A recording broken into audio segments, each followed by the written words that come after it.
গতকাল থেকে বাংলাদেশের ক্রিকেট আসলে জাহানারার একটা অভিযোগ নিয়ে একবারে কাঁপতেছে। এই অভিযোগটা মানে একটা দেশের জন্য নারকীয়তম অভিযোগ। ওই ম্যানেজমেন্টে জড়িত একজন সাবেক বাংলাদেশি খেলোয়াড় মঞ্জুরুল ইসলাম, আমাদের মঞ্জু ভাই, তার বিপক্ষে যৌন হয়রানির অভিযোগ আনছে আমাদের জাহানারা আলম। সে হচ্ছে ন্যাশনাল টিমের সাবেক ফাস্ট বোলার এবং একসময় বাংলাদেশের একমাত্র ইন্টারন্যাশনাল স্ট্যান্ডার্ড ক্রিকেটার ছিল। এই অভিযোগটা করছে জাহানারা রীতিমতো কাঁদতে কাঁদতে আমাদের রিয়াসাতের সঙ্গে ইউটিউবে একটা পডকাস্টের মতো ইন্টারভিউতে এটা করছে। এই অভিযোগ পাওয়ার পরে বাংলাদেশের সবাই খুব তাজ্জব হয়ে গেছে যে এরকম ঘটনা ক্রিকেটে ঘটে। এখন সবার তাজ্জব হওয়াটাই আমি তাজ্জব হইনি। আমি তাজ্জব হয়েছি যে এই যে ক্রিকেট ফার্টার্নিটি বলতে আমি যা বুঝি, মানে cricketer, x cricketer, cricket board, সাংবাদিক, এই ফার্টার্নিটি যখন অবাক হয়, এই ফার্টার্নিটির একটু আগের লোকেরা যখন বলেন যে আমিও জানতাম না এরকম ঘটনা ঘটে, আমার কাছে মনে হচ্ছে যে এই ব্যাপারটা হচ্ছে আজকে এই জায়গায় আনছে আমাদের। এই যে সবকিছু হজম করে ফেলার ব্যাপারটা, ইনক্লুডিং মি, আমরা যে যে দিনের পর দিন নানা অন্যায় জেনেও নানা অন্যায় দেখেও চুপ করে থাকছি, সেটা মূলত পেশাগত কারণে চুপ করে থাকছে। হাতে ডকুমেন্ট নাই, কিছু করার ছিল না, কিন্তু আমাদের ক্রিকেট অ্যাডমিনিস্ট্রেটররা এগুলো ইচ্ছা করে খায়া ফেলছেন।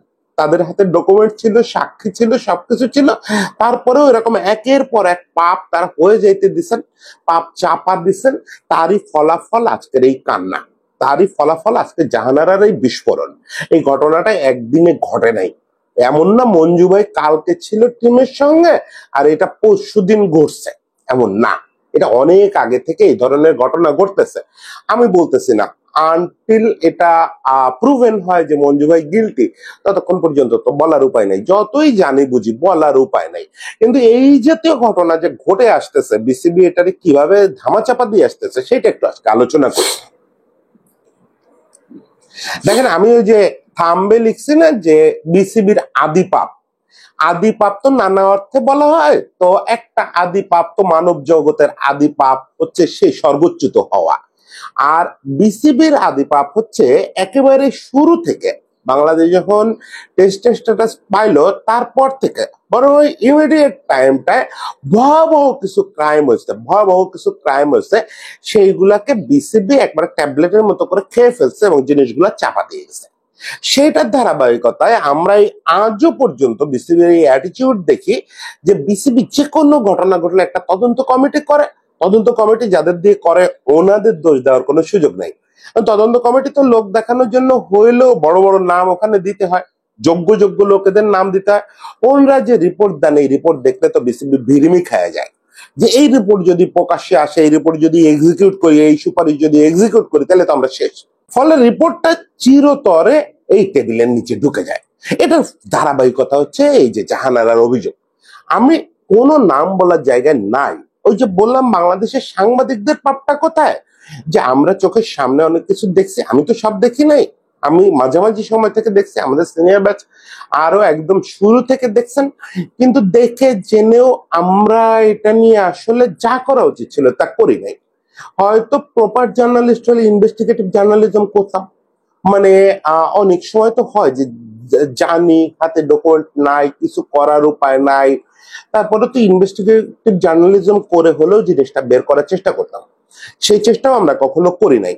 আমরাও ওই স্রোতে থাকছি, এই পাপ তো আমাদের আছেই। তবে একটা সাধারণ আত্মপক্ষ সমর্থন হচ্ছে যে আমরা আসলে শুধু অফ দ্য রেকর্ড ব্যাপারগুলো শুনছি, আমরা কোনো ডকুমেন্ট হাতে পাই নাই, ফলে আমাদের খুব বেশি কিছু করার ছিল না। কিন্তু ঘটনাটা তো ওই শুরু থেকে ঘটতেছে। ধরেন আপনি যদি হিসাব করেন এই জাতীয় অপকর্ম আজকে যাদের নাম আসতেছে, শুরু যদি আপনি ধরেন, আমরা জানি 2001-এ বাংলাদেশের নিউজিল্যান্ড সফর থেকে, ওই সফরে বাংলাদেশের তরুণ কিছু ক্রিকেটারদের সঙ্গে যে ধরনের কাজ করা হয়েছিল সেটাকেই এই যে আমাদের প্রান্তিক নওরোজ নাবিল বলে র্যাগিংটা চূড়ান্ত পর্যায়ের ছিল। সেটা এমন অবস্থায় গেছিল যে সেই সফরে থাকা একটা তরুণ খেলোয়াড় খেলাই ছেড়ে দেবে, এরকম একটা পরিস্থিতি হয়েছিল। ওই জিনিসটা কিন্তু ম্যানেজারের রিপোর্টে ছিল। ওই জিনিসটার কোনো ব্যবস্থা কিন্তু বিসিবি তখন নেয় নাই। এরপরে 2003 বিশ্বকাপ, এটা ছিল বাংলাদেশের ইতিহাসের সবচেয়ে জঘন্যতম অধ্যায়। এটা খানিকটা ইঙ্গিতপূর্ণ একটা স্ট্যাটাস কালকে আমার ছোট ভাই কাউসার মুজিব অপূর্ব দিচ্ছে। এই 2003 বিশ্বকাপে না হয়েছে এমন কোনো অপরাধ নাই। এই যে কালকে যে জাহানারের যে অভিযুক্ত নাম তুলছেন, ওনার বিপক্ষে মানে উনি যে অমানবিক কিছু করে থাকতে পারেন বা ওনার আচরণ যে অমানবিক, এটাও কিন্তু 2003 বিশ্বকাপে দেখা গেছে, মানে অভিযোগ শোনা গেছে, আমরা অফ দ্য রেকর্ড শুনছি। এখন 2003 বিশ্বকাপে এর চেয়ে জঘন্য কিছু ঘটনা ঘটছে, ফিক্সিং হয়েছে বলে অনুমান করা হয়। অনুমান কি, মানে এটা একটা কমিশনের রিপোর্টেই আছে, ফিক্সিং হয়েছে, আরো অনেক অন্যায় হয়েছে, যেগুলো শুনলে আপনারা কেঁপে যাবেন। ওই কমিশনের রিপোর্ট যদি কখনো প্রকাশ্যে আসে, আপনারা রীতিমতো ক্রিকেটের থেকে ঘেন্নায় মুখ ফুরায় নেবেন, যে কাদের রেসপেক্ট করি আমরা, কাদের নিয়ে বড় বড় কথা বলি। ওই সব ঘটনার পরে ওখানে আপনাদের মনে আছে 2003 ওয়ার্ল্ড কাপে আমরা কানাডার বিপক্ষে পর্যন্ত হারছিলাম, ঘটনাগুলো কিন্তু ক্রিকেটীয় ছিল না। এরপরে বিসিবি যথারীতি একটা কমিশন করে, সাবেক বিসিবি সভাপতি কমোডোর মুজিবুর রহমান, ওনাকে প্রদান করে একটা তদন্ত কমিটি করা হয়। উনি একটা বিস্তারিত তদন্ত রিপোর্ট দেন, অত্যন্ত গবেষণালব্ধ একটা তদন্ত রিপোর্ট দেন, এবং সেখানে কিছু বড় দাগের সুপারিশ ছিল, যেগুলো ইমিডিয়েটলি করতেই হবে এবং যেগুলো আজীবন মেনে চলতে হবে। এগুলো যদি না করা হয় তাহলে ইন্টিগ্রিটি ব্যাপারটা আর ক্রিকেটে থাকবে না। তার মধ্যে কয়েকজন বা একজন খেলোয়াড়ের নাম উল্লেখ করে বলা ছিল যে তাকে আর কখনো ক্রিকেটের কোনো কাজে সংশ্লিষ্ট করা যাবে না প্রাতিষ্ঠানিকভাবে। আমরা দেখছি যে এই ঘটনার কয়েক বছর যেতে না যেতে তাকে আবার ন্যাশনাল টিমের ক্যাপ্টেন্সিও দেওয়া হয়েছে। এখন এই ঘটনার পরে তিনি উচ্চ পদে আসীন হয়েছেন, তাকে নিয়ে আমরা বড় বড় কথা বলি। পুরো ব্যাপারটা কেন হয়েছে? কারণ কমোডোর মুজিব কমিশনের সুপারিশ বাস্তবায়িত করা হয় নাই। কমোডোর মুজিব কমিশনের রিপোর্টটা প্রকাশ করা হয় নাই, এটা বলে দেওয়া হয় নাই যে this is report, this was finding, এটা বলা হয় নাই। আমি জানি না কমোডোর মুজিব কমিশনের রিপোর্ট এখনো আছে কিনা বিসিবির কাছে, থাকার তো কথা। না থাকলে সমস্যা নেই, যদি নতুন করে কেউ কাজ করতে চান তাহলে আমি জানি বাংলাদেশের অন্তত 3জন সিনিয়র রিপোর্টারের কাছে ওই রিপোর্টের কপি আছে। এই গেল কমোডোর মুজিব কমিশনের রিপোর্ট। এরপরে এরকম ধাপে ধাপে বিভিন্ন কমিশন গঠিত হয়েছে বিসিবিতে বিভিন্ন অভিযোগে, কখনো নারী নির্যাতনের অভিযোগে, কখনো ফিক্সিং এর অভিযোগে। কোনো রিপোর্ট আপনি দেখেন নাই, মিডিয়াতেও আসে নাই, ওনারা রিপোর্ট গুলো খেয়ে ফেলছেন। আমি ধরেন একটু আগায় এসে কয়েকটা ইনসিডেন্ট বলি। একটা হচ্ছে যে এই যে আশরাফুলের কাণ্ডটা নিয়ে এত কথা বলা হয়, আইসিসিও তো একটা করাপ্টেড প্রতিষ্ঠান। আশরাফুল যে ইন্টারভিউটা দিছিল, আমি জানি না আশরাফুল ওই ইন্টারভিউর দায় আজকে পুরোটা স্বীকার করবে কিনা। আশরাফুল যে ইন্টারভিউ দিছিল তার কিন্তু একটা খণ্ডিত অংশ আপনারা আমরা দেখছি। আমরা আইসিসি বা বিসিবি কেউ ওইটার পূর্ণাঙ্গ অংশটা প্রকাশ্যে আনে নাই। তারা ওইটা সামাল দিতে পারবে না বা সামাল দিতে চায় নাই বলে পুরো অংশটা নিয়ে তদন্ত করে নাই। শুধুমাত্র বিপিএল নিয়ে আশরাফুল যেটুকু বলছিল, যেটুকুতে তারে শাস্তি দেওয়া যায় সেটুকু নিয়ে তদন্ত করে ওইটা ধামাচাপা দিয়ে দেওয়া যায়। ওই পূর্ণাঙ্গ রিপোর্টটা কোথায়? বিসিবি কোনোদিন বলছে যে এই পূর্ণাঙ্গ রিপোর্ট ধরে একটা তদন্ত হোক? মানে যেখানে আশরাফুল আরো অনেক কিছু বলছে, অনেকের নাম বলছে, আরো অনেক কিছু হয়েছে, সেই লোকগুলো কি করে এরপরেও বহাল তবিয়তে বাংলাদেশের ক্রিকেটে ঘোরে? মানে ওই কমোডোর মুজিব কমিশনের শাস্তিপ্রাপ্ত লোক এরপরে এসে আশরাফুল যাদের নাম বলছে, আরে আশরাফুল তো ভাই নিজের শাস্তি জেনে সাক্ষী দিচ্ছে, তার ওই সাক্ষীরে তো অবিশ্বাস করার কোনো কারণ নাই। আর অবিশ্বাস করেন, এটা নিয়ে তদন্ত হবে না কেন? তদন্ত হয় নাই, জিনিসটা ওইখানে ধামাচাপা পড়ে গেছে। বাংলাদেশের ইতিহাসে এরকম সব মানে কাঁপানো কাঁপানো তদন্ত রিপোর্ট, যেগুলো আমি জানি তদন্তকারীরা খুব প্রপার রিপোর্ট দিচ্ছেন, কিন্তু কখনো এটা এক্সিকিউট হয় নাই, কখনো এক্সিকিউট হয় নাই, মানে এটা প্রকাশ্যও আনা হয় নাই। এই যে আজকে জাহানারার কথা নিয়ে এত কথা হচ্ছে, অনেকেই খুব নাটক এভাবে ফেসবুকে লিখতেছেন, আহা ভেতরে এত কিছু ঘটে যাচ্ছিল, আপনি কিচ্ছু জানতেন না। এই যে 2023 সাল, তখন আমি সাংবাদিকতাও করি না, তখন আমি পত্রপত্রিকা দেখছি জাহানারা তো এই অভিযোগগুলো প্রকাশ্যে করছিল, এই অভিযোগগুলোর নাম না উল্লেখ করে প্রকাশ্যে করছিল, এবং নাম উল্লেখ করে সে সিইও বরাবর চিঠিও দিছিল। সেই চিঠিতে কাদের নাম ছিল এই সাংবাদিকরা যারা হাহু করতেছেন আপনারা জানতেন না? আমরা তো আপনাদের মারফতেই, মানে আপনাদের আড্ডা মারফতেই এগুলা জানছি যে সিইওর কাছে জাহানারা যে চিঠি দিচ্ছে তাতে অমুক অমুক অমুকের নাম আছে। আমরাও কোনোদিন, আমি তখন সাংবাদিকতা নাই, এটা একটা সেফ পয়েন্ট, কিছু যায় আসে না, এই আত্মপক্ষ সমর্থন আমি করতেছি না, থাকলেও কিছু করতাম না, এর আগ পর্যন্ত তো কিছু করি নাই, ফলে ওই সবার মতো চুপ করেই থাকতাম। ওই নামগুলো কিন্তু জাহানারা ওখানে বলছিল, সাংবাদিকরা জানতেন, ক্রিকেট অ্যাডমিনিস্ট্রেশনের সবাই জানতেন। জিনিসটারে ধামাচাপা দেওয়া হয়েছে।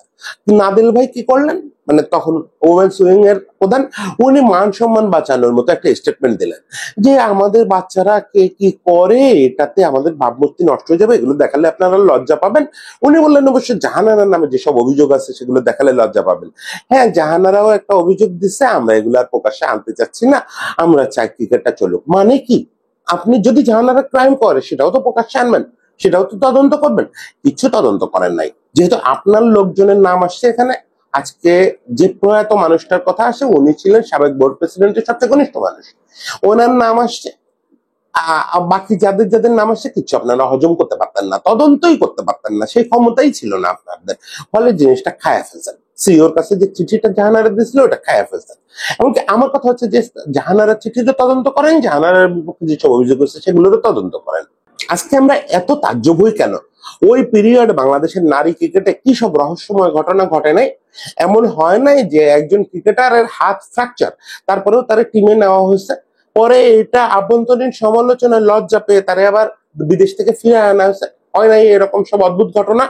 ইনফর্ম ক্রিকেটার সালমা, রুমানা, এদেরকে হঠাৎ করে দল থেকে বাদ দিয়ে দেওয়া হয় নাই?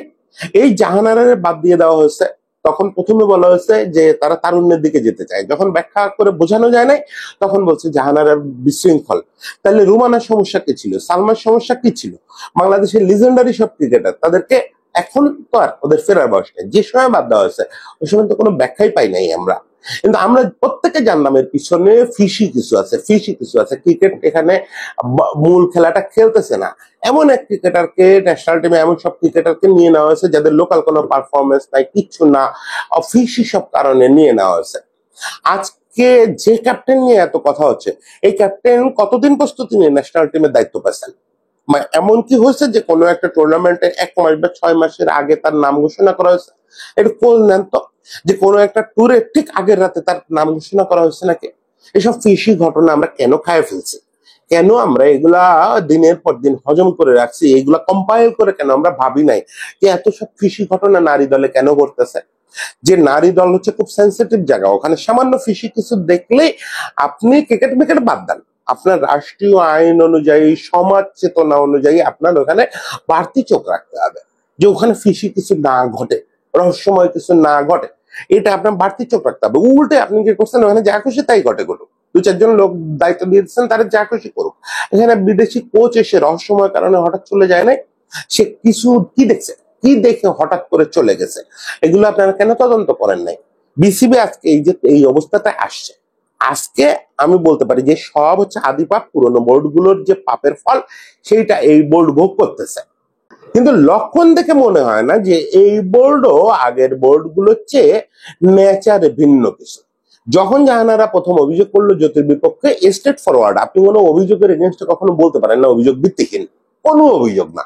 আমি যদি দুনিয়ার সবচেয়ে ভালো মানুষটা নিয়েও কুৎসিত অভিযোগ তুলি, আপনার অভিযোগ তদন্ত করতে হবে, এটা হচ্ছে আপনি কর্তৃপক্ষ হিসেবে আপনার কাজ। আপনি বুঝতেছেন অভিযোগ মিথ্যা, তারপর আপনি এটা বলতে পারবেন না। এটা অভিযোগকারীরে আপনি, মানে এটা একটা ক্ষেত্রে করলে সত্যি অভিযোগকারীও অভিযোগ করতে ভয় পাবে। জানারা তো এই প্রথম দফা অভিযোগ করেনি, গত কয়েকদিনে 2-3টা ইন্টারভিউ দিচ্ছে, তার প্রথম দফার অভিযোগটা আপনি ভিত্তিহীন বলে দিচ্ছেন। কালকে যখন সেন্সেশন তৈরি হয়েছে রাত 12টায়, আপনি প্রেস রিলিজ দিয়ে বলছেন তদন্ত করবেন। তার মানে প্রথম দফা তো আপনি বুঝাইছেন যে আপনি পুরনো বিসিবি যেভাবে চলতেছিল সেভাবেই চলতে চান, অভিযোগ জিনিসটারে পাত্তা দিতে চান না।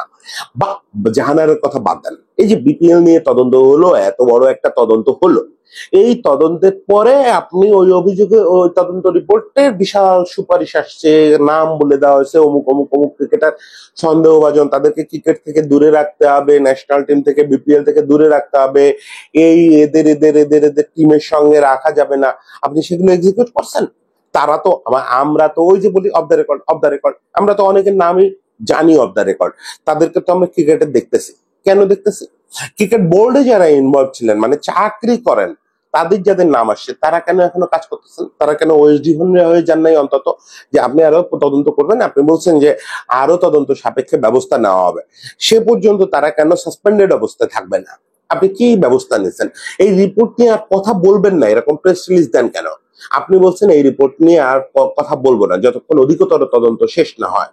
আপনি সবকিছু নিয়ে রাষ্ট্রের কাছে যান না কেন, সেই কমোডর মুজিব কমিশন থেকে শুরু করে মাঝখানের আইসিসি রিপোর্ট অমুক তমুক এ বাদে যত ম্যানেজার্স রিপোর্ট আছে, আমি জানি না এগুলো ক্রিকেট অফ সংরক্ষণ করে কিনা, যদি সংরক্ষণ করে সবকিছু একটা ফাইল করে নিয়ে আপনি রাষ্ট্রের কাছে যান, আপনি ক্রীড়া মন্ত্রণালয়ে যান, ক্রীড়া উপদেষ্টাকে বলেন যে এই পাপ জমা হয়েছে ক্রিকেট বোর্ডে, এগুলো নিয়ে একটা বিচার বিভাগীয় তদন্ত করার মতো ব্যবস্থা করে দেন। এটাতে যে বা যারা জড়িত ছিল সে মরে যাক, দেশ ছেড়ে যাক, পৃথিবীর যেখানে থাকুক, তাদের নিয়ে প্রপার ব্যবস্থা একটা বিচার বিভাগীয় তদন্ত কমিটি নেওয়ার সুপারিশ করুক, সেই অনুযায়ী রাষ্ট্র ব্যবস্থা নেই। এটা এখন আর ক্রিকেট দিয়ে সামাল দেওয়ার সুযোগ নাই। আপনি ওই যে ক্রিকেটের গঠনতন্ত্র, ক্রিকেটের ভাবমূর্তি এইসব দিয়ে সামাল দিবেন, এই এই পথে হাঁটা লাভ নাই। তা আমি তো দেখতেছি বর্তমান যে বোর্ড, এই বোর্ড ওই পথেই হাঁটতে যাচ্ছে, তারাও তদন্ত রিপোর্ট খায়া ফেলার কথা চিন্তা করতেছে। এই যে অ্যালেক্স মার্শালকে নিয়ে আসছেন, অ্যালেক্স মার্শাল কি করবে বলেন তো? সে নাকি মাসে 7 লাখ না কত বেতন পাবে। কি করবে অ্যালেক্স মার্শালের, কি ক্ষমতা আছে? অ্যালেক্স মার্শাল দরকার নাই, আপনি এফবিআই এর ফুল টিম এনে বসায় দেন না, কিচ্ছু করতে পারবে না, কিচ্ছু করতে পারবে না যতক্ষণ না তাদের সুপারিশ আপনি কাজে না লাগাবেন। অ্যালেক্স মার্শাল বড় জোর বলতে পারে যে এই লোকটা খারাপ, এই লোকটাকে বের করে দাও। আপনি যদি বের না করে দিয়ে তারে এনে আপনার পাশে চেয়ারে বসান, অ্যালেক্স মার্শাল হয় চলে যাবে রাগ করে, আর না হয় দেখবে এতগুলো টাকা পাচ্ছে চুপ করে যাই। বাংলাদেশে চিরকাল এই হয়ে আসতেছে। আপনি তদন্ত কমিটি করছেন, সশস্ত্র বাহিনীর লোকেদের, কমান্ডার মুজিবুর রহমানের মতো মানুষ, ওরকম প্রাজ্ঞ মানুষ, ওনাকে প্রধান করে ওনার কি মূল্যটা থাকলো? উনি যে এত কষ্ট করে একটা তদন্ত রিপোর্ট করলেন, সেই মূল্য তো আপনারা রাখেন নাই, বরং সেটারে অপমান করছেন, আজও করে যাচ্ছেন। এই যে যারা লাস্ট তদন্ত কমিটিটা করলেন, একটা প্রাজ্ঞ সব মানুষ ছিলেন, একজন সাবেক বিচারপতি ছিলেন, তারপরে গুরুত্বপূর্ণ লোকেরা ছিলেন না, তারা একটা রিপোর্ট দিয়েছেন। তারা আজকে মনে করবেন না যে অযথা বেকার খাটনি এই বিসিবির জন্য খাটলাম, জিনিসটা এরা পাত্তাই দিল না, বলে অধিকতর তদন্তের আগে এটা নেওয়ার কথাই বলবে না। মানে এই প্রেসের কোনো কোশ্চেনেরও আনসার দিবে না। এত বড় চেপে যাওয়া স্বভাবের মানুষ আমরা, এত বড় চেপে যাওয়া স্বভাবের প্রতিষ্ঠান আমরা, আবার সেই প্রতিষ্ঠান বিস্ময় প্রকাশ করে, ও মা এইসব ঘটছে নাকি? না, এইসব ঘটে না। আপনারা তো খুব পুত পবিত্র একটা ক্রিকেট বোর্ড চালায় আসতেছেন, শুধু আপনারা না, আপনাদের পূর্বসূরীরা পুত পবিত্র একটা ক্রিকেট বোর্ড চালায় আসতেছে, এখানে চিরকাল ইন্টিগ্রিটি বজায় ছিল, কখনোই নারী বিরোধী কিছু ঘটে নাই, কখনোই ফিক্সিং কিছু ঘটে নাই, অন্তত আপনাদের কোনো রিপোর্ট দেখলে মনে হয় না। সারা জীবনে দুটো মাত্র ঘটনা ঘটছে, একটা হচ্ছে আশরাফুলের স্বীকারোক্তি, আর একটা হচ্ছে আইসিসির কাছে সাকিবের রিপোর্ট করতে না পারা, এর বাইরে আর কিছু ঘটে নাই বাংলাদেশে। ডিপিএল বিপিএল কোথাও কিছু ঘটে নাই, অন্তত আপনারা তো কোনো রিপোর্ট কোনোদিন কাউকে জানান নাই, ফলে কিছু ঘটে নাই। আপনাদের মতো পুত পবিত্র সংগঠন এই দ্বন্দ্ব নিয়ে নাই, ফলে আপনারা বিস্মিতই হন। এছাড়া আপনাদের আর কিছু করার নাই। সবাই ভালো থাকবেন, সবার জন্য শুভেচ্ছা।